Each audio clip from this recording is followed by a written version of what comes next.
우리 구약 성경은 너무나 당연하지만 여러 히브리어로 되어 있지요. 그런데 예수님 당시에 널리 사용하던 성경은 헬라어로 되어 있었습니다. 그 헬라어 성경을 70인역이라고 부릅니다. 그러니까 70명이 번역한 성경, 뭐 그런 뜻이죠. 어떻게 해서 이렇게 됐는가? 왜 히브리어 성경이 아니라 구약까지도 헬라어로 번역해서 사용하게 되었는가? 너무나 유명한 왕이죠. 알렉산더 대왕. BC 330년경에 이제 정복 전쟁을 시작합니다. 이때 마케도니아 바로 옆에가 우리가 잘 아는 페르시아죠. 그리고 페르시아 아래가 가나안 땅 팔레스틴입니다. 그리고 팔레스틴 아래가 이집트죠. 알렉산더 대왕이 다 정복했어요. 여기를. 그런데 가나안 땅을 정복할 당시에 유대인들 가운데 무려 3분의 1이 이집트로 피난을 갑니다. 남쪽으로 내려가요. 근데 아시다시피 알렉산더 대왕이 결국 이집트까지 정복을 해버리죠. 그래서 기념하여 세운 도시가 이집트 알렉산드리아입니다. 유대인의 3분의 1 정도, 정말 많은 인구죠. 이들이 알렉산드리아에 모여 살게 됩니다. 그러면서 마게도니아의 공용어가 헬라어지 않습니까? 그러니까 로마, 마게도니아, 팔레스틴, 심지어 페르시아, 이집트까지 전부 다 공용어가 헬라어가 됩니다. 공용어가. 이후에 1세기가 지나면서 이집트에서 살기 시작했던 유대인들의 2대손, 3대손, 이들은 이미 히브리어를 잊어버렸어요. 근데 성경은 여전히 히브리어예요. 그래서 알렉산드리아에 사는 유대인들이 본토에 대제사장에게 요청합니다. 헬라어로 좀 번역 좀 해주세요. 그래서 12지파의 6명의 학자를 뽑습니다. 12 곱하기 6 하니까 72명이죠. 72명의 학자들이 매달려서 히브리어 성경을 헬라어로 번역하기 시작합니다. 200년 걸렸습니다. 200년. 이 번역 작업에. 그래서 예수님 오시기 한 50년 전에 이 72명 성경이 완본됩니다.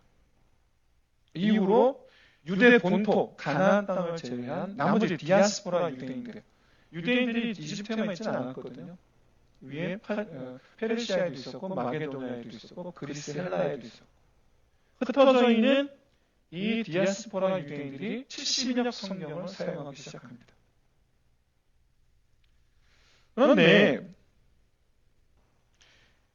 히브리어 원래 원본 성경에는 시편 150편에 어떤 성경의 제목들이 붙어있는 제목이 없는 성경도 있는데 히브리어 성경에는 안식일이라는 것을 주제로 한 표제, 제목에 달린 시편이 92편 하나밖에 없었습니다. 원래는. 그런데 헬라어로 번역하면서 72역 성경에는 안식일을 주제로 삼은 표제를 단 시편이 7개로 늘어납니다. 7개로. 그러면 어떤 성경에 그러니까 92편 하나를 빼고 나머지 6편이 안식일과 관련지어서 표제를 붙였는데 그럼 그 6편의 시편들이 어떤 성격의 시편들이냐? 성전 입성가예요.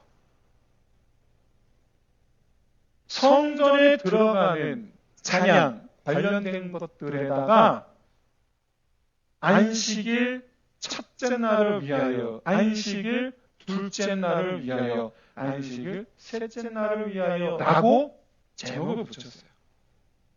오늘 우리가 읽은 시편 24편이 그 중에 하나인데 그 제목이 안식일 첫째 날을 위하여 라는 제목을 붙였어요.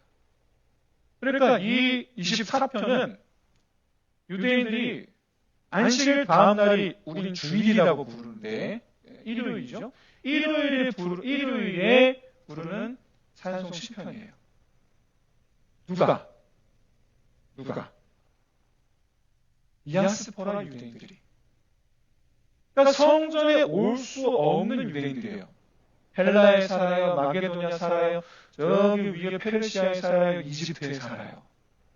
이렇게 사방팔방 흩어져 있는 유대인들이 성전을 못 오니까 성전을 못 오는 대신에 우리가 성전에 들어가는 어떤 그런 사람처럼 성전을 사모하는 마음으로 이 성전 입성가를 이제 부르기 시작했던 거예요.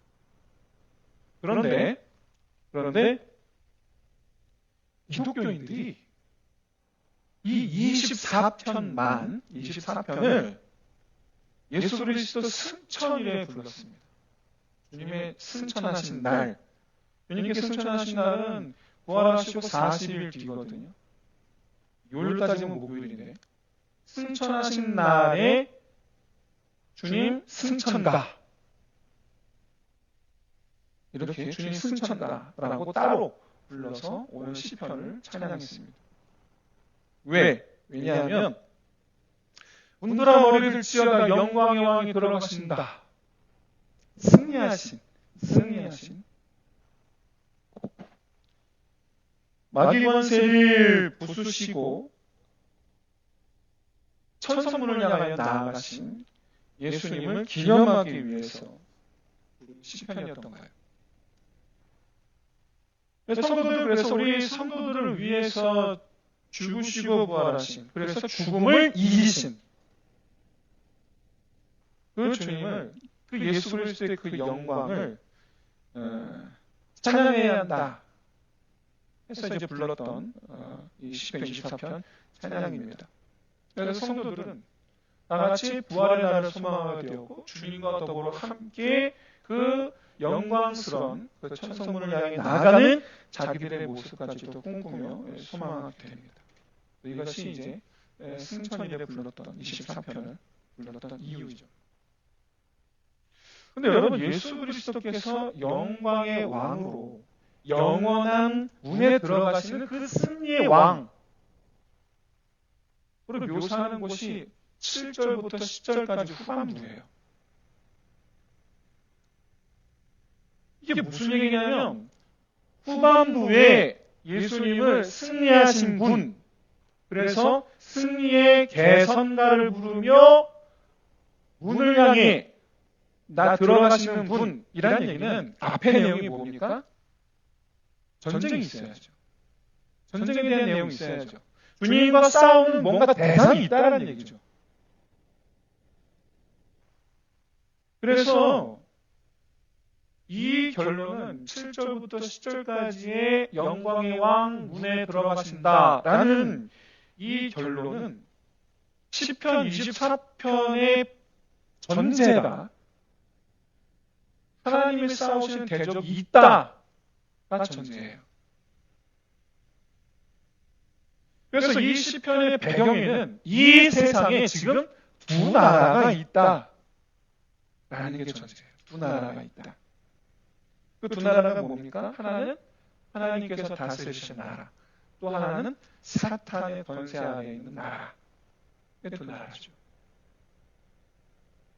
근데 아시다시피 1, 2절에서는요, 하나님 나라가 아닌 다른 나라, 그러니까 사탄이 지배하는, 사탄의 권세 아래에 있는 나라, 그 나라를 인정하지 않아요. 1, 2절에 보시면. 왜? 이 세상은 오직 여호와의 것이기 때문이에요. 지으신 분이 하나님이시니까 지으신 분이 주인인 거죠. 하나님, 이 세상에 원래 하나님 나라 말고 다른 나라가 있을 수가 없어요.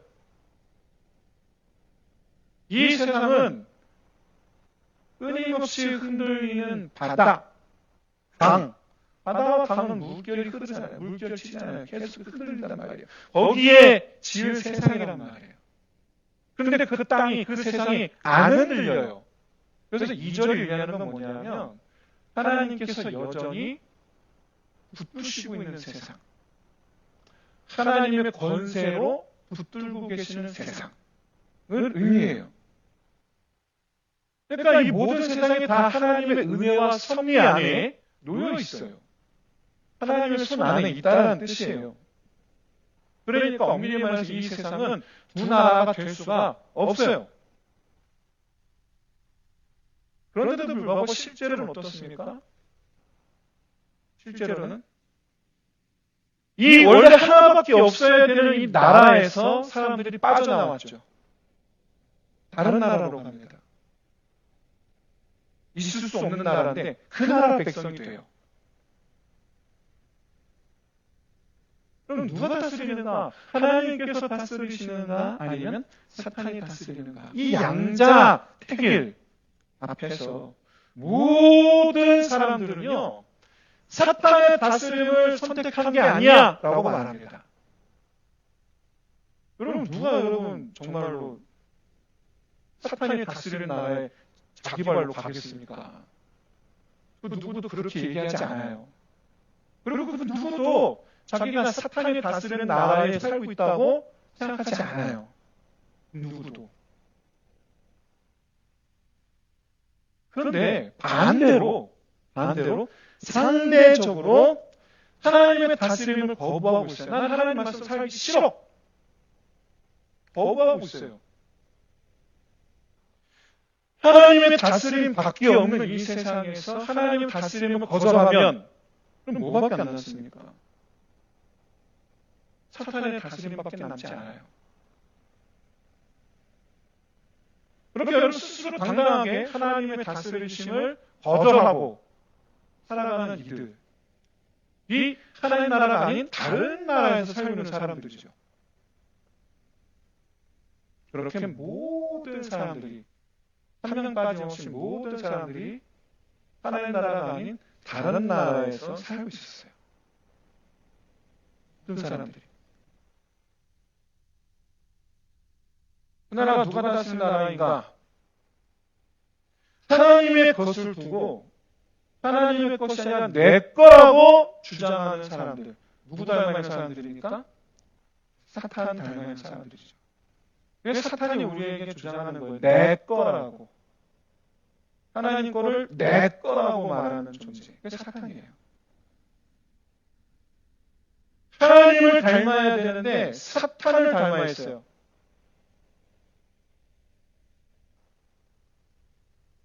과연 그러면 그는 누구의 자녀입니까? 그게 바로 오늘 본문에서 말씀하는 4절에 있는 그 사람들이에요. 내 거 아닌 것을 내 거 삼기 위해서 거짓을 일삼고 우상에게 절을 하는 지경까지 나아간 사람들. 이런 사람들로 다윗은 허탄한 데 뜻을 둔 사람들이요, 거짓 맹세하는 사람들이라고 말해요. 그래서 허탄한 데 뜻을 두었다. 이건 우상숭배를 말합니다. 거짓 맹세는 자기 이익을 위해서 하나님 이름을 파는 걸 뜻합니다. 그래서 제가 잠시 좀 짚고 넘어갈 것이 있는데, 이 두 나라 세계관, 하나님 나라와 사단의 나라, 이 두 나라 세계관에서 우상 숭배라는 것은 어떤 의미냐면 세상 것들을 주관하시는 분이 하나님이 아니고 우상이라고 믿기 때문에 그 우상이 내게 필요한 것을 주기를 바람으로 그 우상에게 제물을 바치는 거죠. 예를 들어 바알은 비를 주관합니다. 그래서 농사가 흉년입니다. 그럼 어떻게 합니까? 바알에게 제사를 드려야죠. 바알에게. 아세라는 다산의 신입니다. 전쟁의 신이기도 하고 다산의 신이기도 합니다. 다식이 없어요. 그럼 누구한테 빌어야 될까요? 여호와 하나님께 빌어야 될까요? 아세라에게 빌어야 될까요? 아세라에게 빌어야죠. 이게 우상숭배라는 거예요. 바다에는 무슨 신이 있다고 헬라 사람들 얘기하죠? 포세이돈이 있다고 그러죠. 그런데 바다에 풍랑치면 누구한테 절해야 됩니까? 포세이돈한테 절을 해야죠. 내가 원하는 걸 얻기 위해서 절하는 대상이에요. 우상이라는 건. 내가 얻기 위해서. 그래서 여러분 우상 숭배자라는 것은 다른 말로 하나님보다 세상을 더 사랑하는 사람들이 라는 뜻이에요. 세상을 사랑했던 이스라엘 사람도 어떻게 했습니까? 그 세상을 얻기 위해서 하나님 이름을 파는 것도 서슴지 않았죠. 부모를 섬기기 위해서는 내 재산을 하나님 앞에 내가 부모를 섬겨야 되는데 부모를 섬기기 싫으니까, 부모에게 내 돈을 드리기가 싫으니까 하나님께 바치게 되었다라고 선언하면 내 재산은 다 하나님께 바쳐야 되는 거기 때문에 부모님을 안 섬겨도 되거든요. 그런데 문제가 있죠. 그럼 하나님께 언제 내 재산을 바쳐야 되는가? 기한이 없어요. 기한이 없어. 그러니까 내내 안 바치고 있다가 부모님이 돌아가시면 가서 대제사장에 가서 저 그냥 고르반 취소할게요 하면 된다는 거예요. 하나님께 안 바쳐도 되고 부모님께 용돈 안 드려도 되고, 이렇게 내 재산 딱 지키는 거죠. 하나님 이름을 팔아요. 그렇게.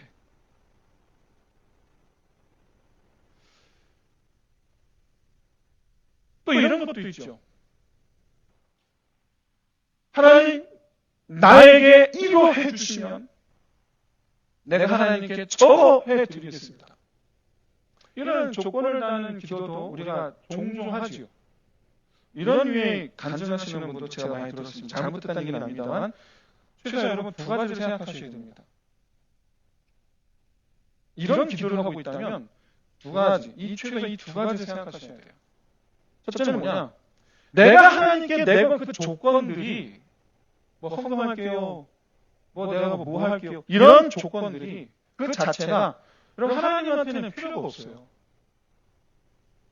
하나님께는 내가 헌금을 얼마를 하겠습니다, 이런 기도야말로 하나님 입장에서 정말 황당한 기도 제목이에요. 황당한 조건이에요. 이거야말로. 왜냐? 그거 원래 하나님 거거든요. 원래 하나님 건데 이거 해주면 드리겠습니다. 말이 안 되잖아요. 주님께서 베푸신 은혜에 우리가 감사로 감사헌금을 드립니다. 주님께서 내게 주신 소산으로 인해서 거기서 11조를 드립니다. 때로는 감동을 주셔서 내가 교회 건축헌금을 드려야 되겠다. 여러분, 이와 같은 것들은 이 모든 게 다 원래 주님 것입니다 라는 믿음으로 드리는 것이지 조건 걸고 드리는 게 아니에요. 원래 하나님 건데 뭘 조건을 겁니까 거기에. 믿음으로, 내가 믿음으로 하나님의 것입니다, 믿음으로 인정하여 드리는 것이지 내가 베푼 은혜에 보답으로 드려서는 안 된다라는 거예요. 그게 아니라는 거예요. 원래 주인한테 도와줬으니까 줄게, 이게 됩니까? 이게 말이 됩니까? 원래 주인한테. 그래봐야 여러분, 주인 입장에서는 원래 내 거 돌려받는 것밖에 되지 않거든요. 그러면 여러분 하나님 얼마나 황당하시겠습니까?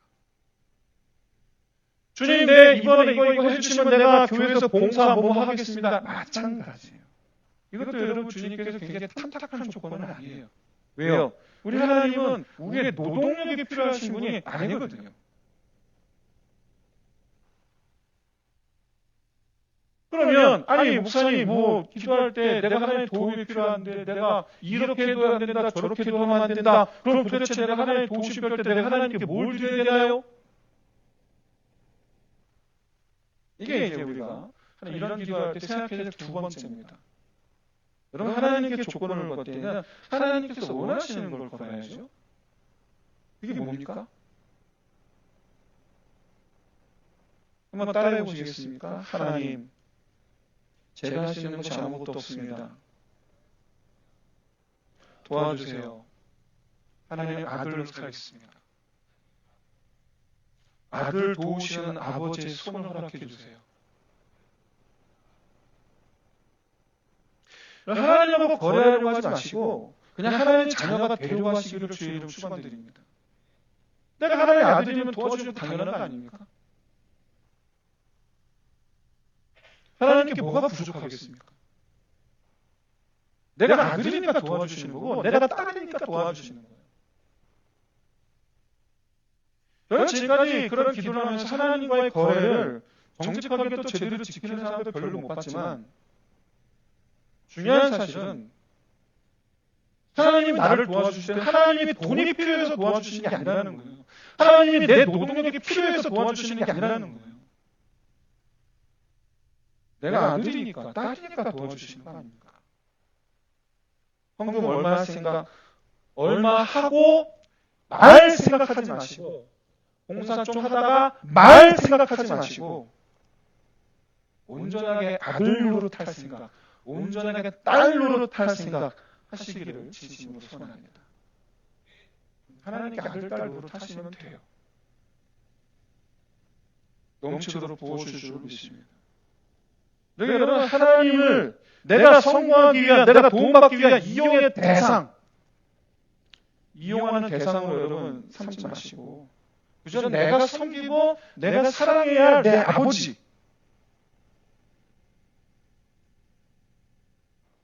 그래서 내가 그 아버지의 말씀을 온전히 따르는 아들, 그렇게 아버지의 다스림을 택하는 사람들 다 되시기를 주의 이름으로 축원드립니다. 이런 사람들이 바로 4절에서 말씀하는 손이 깨끗한 사람이요 마음이 청결한 사람이에요. 왜냐? 하나님이 함께 하시는 사람이니까. 손은 외적인 걸 뜻하고 마음은 내적인 걸 뜻합니다. 그래서 여러분, 외적으로 손이 깨끗하다라는 의미는 무슨 뜻이냐면 하나님 손잡은 손이다라는 뜻이에요. 할렐루야. 여러분, 내가 하나님 손잡고 다니는 사람이면 다른 사람들이 다 합니다. 야, 저 사람은 하나님 자녀네. 모든 일에 하나님 손 붙잡고 다니는 사람, 모든 일에 다 알아요. 전부 다 알아요. 나라는 모든 사람들이. 참으로 그는 하나님의 사람입니다. 내적으로 깨끗하다는 것은 내 안에, 내 마음의 보호자에 하나님이 앉아 계시는 사람인 줄로 믿습니다. 하나님의 음성을 듣는 사람이에요. 주님께서 시키는 대로 사는 사람이에요. 주님께서 원하시는 대로 사는 사람이에요. 이렇게 여러분 모든 일에 하나님께서 함께 하시는 사람, 그 중심에 하나님께서 함께 하사 나를 온전히 주장하시는 사람, 그 사람이 여러분 하나님 다스림 받는 사람이죠. 하나님 나라에서 사는 사람이잖아요. 이런 사람 어떻게 됩니까? 하나님께 복을 받으리라. 하나님 얼굴을 보리라. 여러분, 이렇게 이 두 나라 가운데 한 나라는 내 것을 추구하게 만드는 나라예요.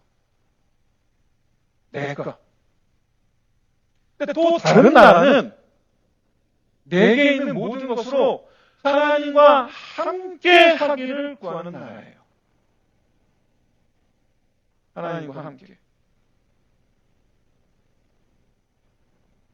내가 저녁에 퇴근하고 케이크를 사들고 왔습니다. 그랬더니 아들놈이 케이크 들고 지방에 들어가 버려요. 이런 아들이 하나가 있고, 내가 케이크 사들고 갔습니다. 그랬더니 이 아들이 지방 팔고 탁 잘라서 아빠.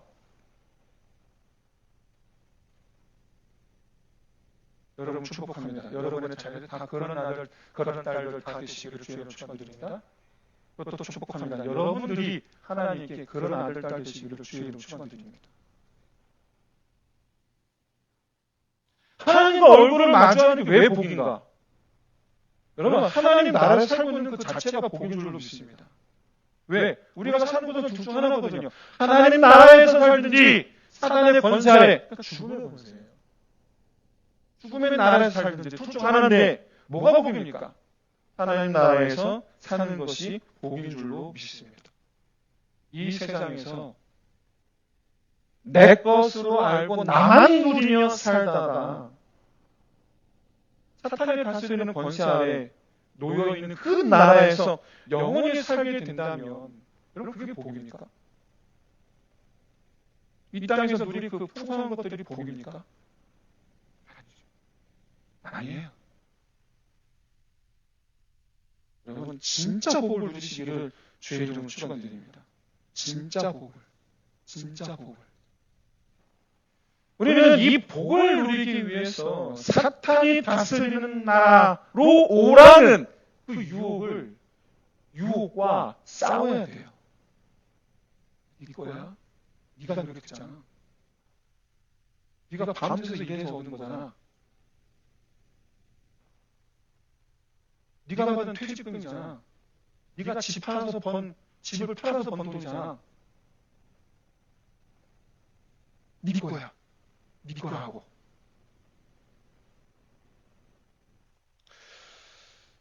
여기 얼마든지 사단이 우리에게 계속 얘기해요. 계속 얘기해요. 우리 손을 깨끗이 해야 될 줄로 믿습니다. 손을 깨끗이 한다는 게 뭐라고요? 하나님 손을 잡은 손이 되라고요. 하나님 손을 잡으라고요. 여러분, 퇴직금 몇 천만 원이 나를 살리는 게 아니에요.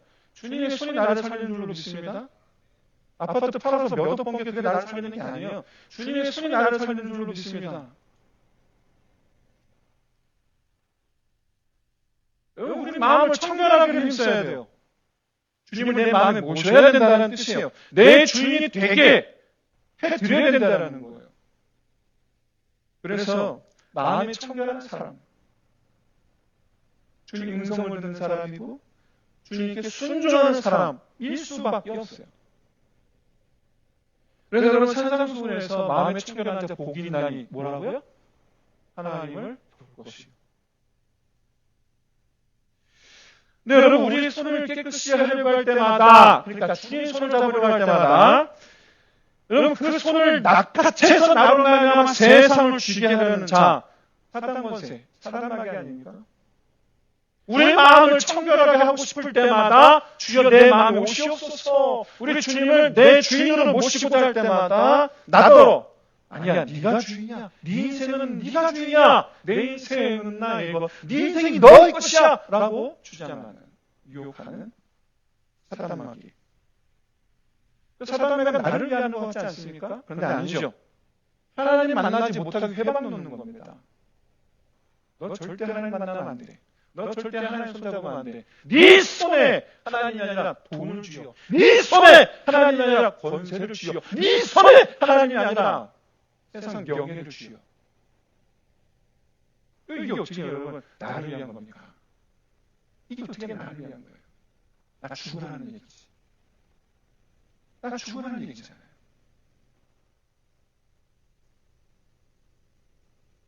하나님을 만나지 못하면 죽음의 나라로 가잖아요. 그렇게 우리를 결국 자기 것 삼는 거예요. 사단합니다. 그렇게 결국 우리를 자기 것 삼는 거예요. 잊지 마십시오. 우리가 들어갈 수 있는 나라는, 장차 우리가 들어가게 되는 나라는, 아니 어쩌면 지금 이미 우리가 살고 있는 나라는 둘 중 하나예요. 하나님 나라냐, 사단마귀 나라냐. 하나님 나라에 들어가지 못하면 그건 사단 나라에 있다는 얘기예요. 내 손에 하나님 손이 아닌 다른 것을 쥐라고 유혹할 바로 그 순간, 내 마음의 보좌에 네가 주인이야 라고 말하는, 그렇게 유혹하는 바로 그 순간 그것을 뿌리치고 하나님 손 붙잡고 주님을 보좌에 모시는 자, 여러분 그게 바로 승리인 줄로 믿습니다. 그게 승리예요. 그게 승리하시기를 주의 이름으로 축원드립니다. 두 나라 사이에서 일어나는 이 전쟁에서 늘 승리하시기를 주의 이름으로 축원드립니다. 이렇게 여러분 두 나라에서 승리한 우리는 그 사람이 죽은 것을 이기신 영광의 주님께서 영원한 문을 향해 나아가신 것을 보게 될 줄로 믿습니다. 왜냐고요? 질문 하나 드리겠습니다. 영원한 문들아 머리를 들지어다. 영원한 문들아 머리를 들지어다. 그 영원한 문 어디 있을까요? 어디 있을까요? 성전 문인가요? 아니면 천국 천성 문인가요? 어디 있을까요? 2000년 전에 디아스포라 유대인들은 성전에 갈 수 없어서 성전에 가고 싶은 마음을 담아서 매일 회당에서 성전 입성가를 불렀어요. 그런데 그들이 생각했던 오늘 본문의 문들아, 이 문은 성전 문이에요. 그런데 기독교인들은 주님이 승천하신 날 불렀어요. 부활하신 주님, 죽음의 권세를 이기신 주님께서 들어가시는 문이에요.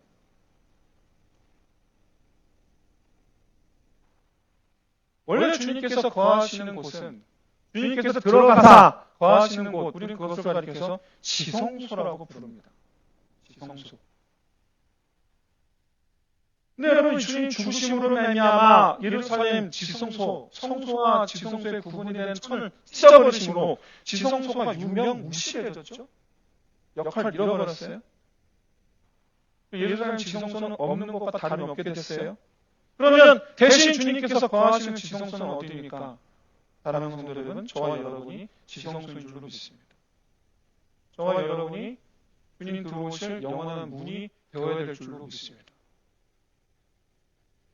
우리가 승리하면, 우리가 하나님의 손을 붙잡으려는 내 손을 미혹하는 사단마귀의 그 유혹을 뿌리치고 끝내 주님 손을 붙잡으면 내 마음의 주인, 그냥 내가 내 마음대로 하고 싶고 나 하고 싶은 대로 살고 싶은 마음을 뿌리치고 주님의 말씀에 온전히 순종하는 마음, 내 보좌에 계신 주님의 음성에 귀를 기울이는 자 되는 바로 그 승리하면 영광의 주님께서 우리 안에 들어오시는 것을 보게 될 줄 믿습니다. 승리하신 주님께서.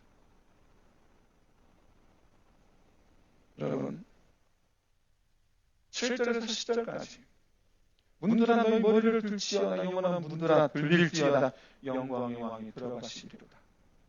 이 찬양은 그래서 우리에게 어떤 의미냐면 오시옵소서가 되는 줄로 믿으시길 소원합니다. 오시옵소서. 세상 욕심 버리고 하나님 종 손잡은 사람이 부르는 찬양이에요. 자기 뜻 버리고 하고 싶은 거 다 버리고 주님 뜻대로 주님 원하시는 대로 하겠다고 결심하고 행하는 사람에게 사람이 부르는 찬양이에요. 오시옵소서. 주님께서 참으로 승리하신 영광의 모습으로 기뻐하시며 우리 안에 들어오실 줄로 믿습니다. 이런 영광의 왕이신 주님께서 여러분 날마다 이기시고 출입하시는 그런 영원한 문, 지성소 되는 저와 여러분이 되시기를 주의 이름으로 축원드립니다. 만약에 우리가 두 나라 가운데 사단 권세 있는 나라에 속한 사람이 된다면, 그래서 주님 손이 아닌 세상 것들을 쥐고 그 세상 것들을 끌어안고 살아간다면, 주님의 말씀하신 대로가 아니라 나 하고 싶은 대로 하고 산다면, 죽으시고 부활하신 나를 위해 승리하신 그 주님을 볼 수가 없어요. 볼 수가 없어요. 어떻게 봅니까? 그렇게 나는 영원한 문이 되지를 못해요. 그렇게 나는 지성소가 될 수가 없어요. 되지를 못해요.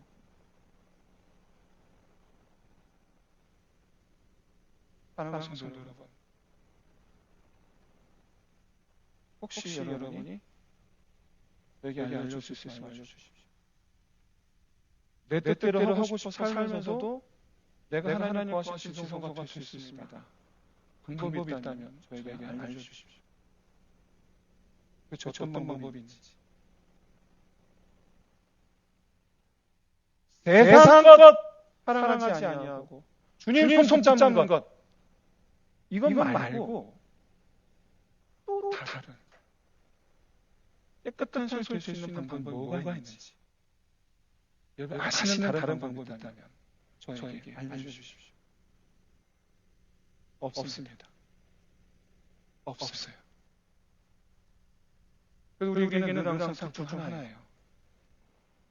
늘 항상 둘 중 하나예요. 두 나라 사이에 갈릴길에 서 있어서 두 나라 가운데 하나를 선택하는 것, 그것밖에 길이 없어요. 다른 길이 없어요. 새 길이 없어요. 둘 중 하나예요. 내 손으로 세상 것을 움켜쥘 것인가? 아니면 주님 손을 붙잡을 것인가? 이 선택의 갈림길. 매 순간이 그래요. 매 순간이. 내가 하고 싶은 대로 살 것인가? 아니면 내 주인 되신 주님의 뜻을 따를 것인가? 이거 둘 중 하나밖에 없어요.